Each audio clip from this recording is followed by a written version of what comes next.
ভাই আমি লজ্জা পাইছি, আমি এখন বাসা থেকে বেরোবো না।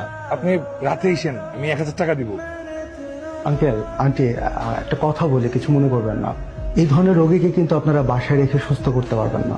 সুস্থ করতে হলে আপনারা বাইরে পাঠিয়ে দেন। না না না, আমি কি বলছি? রাশেদকে সুস্থ করতে হলে আপনাদের এই মায়া ছাড়তে হবে। রাশেদ কেমন আছো? ভালো আছো? আমাকে অবস্থা নিয়ে যাবা? তুই যাবা? যাবা, ভালো হও তারপর যাবা। তার মানে আমি খারাপ, তুই ভালো? মাথা গরম